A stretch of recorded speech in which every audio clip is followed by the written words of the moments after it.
PM Modi rallying in Assam's Rangapada for the polls in the state has said that soon winds of change will sweep though the state and will uproot Congress which ruled for 15 years. Narendra Modi, before holding an election rally in Karimganj of the Barak Valley in Assam, addressed a rally in Rangapada in Sonitpur district. Barak Valley is very crucial for the Bharatiya Janata Party because it is contesting alone all the 15 seats of Valley. The Valley will go to the poll in the first phase of April 4. This is Prime Minister Modi's first visit to Barak Valley since becoming the Prime Minister.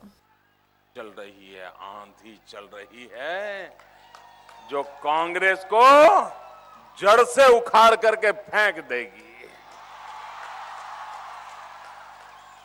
15 साल से कुशासन का खात्मा हो जाएगा।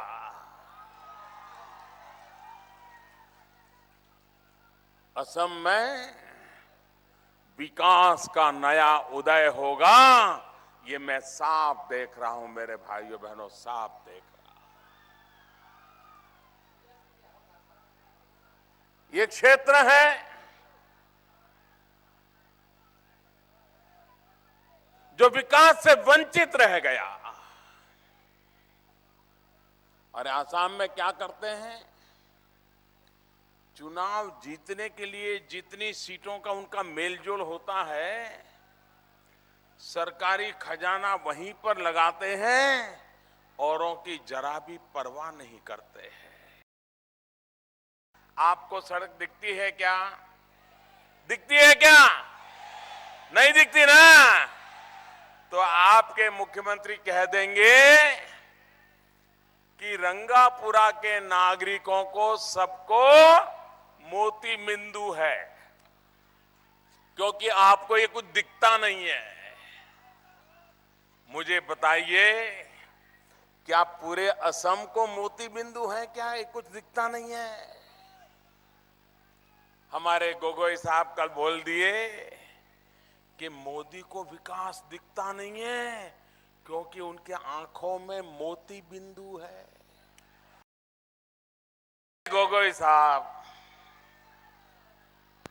15 साल इस राज्य ने आपको बहुत प्यार दिया। आपने जो मांगा, आसाम के भाइयों बहनों ने आपको दे दिया, आप पर विश्वास करके दे दिया, लेकिन आपने उनका विश्वासघात किया है। आपने उनके सपनों को चूर चूर कर दिया। हमें लड़ना है तो अशिक्षा से लड़ना है, हमें लड़ना है तो बेईमानी से लड़ना है, हमें लड़ना है तो अंधश्रद्धा से लड़ना है। मेरे पास गोगोई साहब, आप लोगों ने मेरे लिए ऐसा काम छोड़ा है, ऐसा काम छोड़ा है, देश को इतना गरीब रखा है कि मेरे पास और कुछ करने के लिए फुर्सत ही नहीं है। और गोगोई साहब,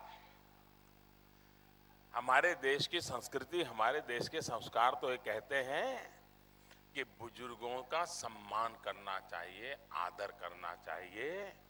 आप तो अब थोड़े सालों में 90 साल के हो जाएंगे, 90 साल के।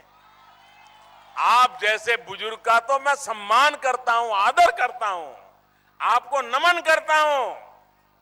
और हमारे देश में तो छोटों का काम होता है बुजुर्गों को नमन करना, आदर करना, और बड़ों का काम है हम जैसे छोटों को आशीर्वाद देना।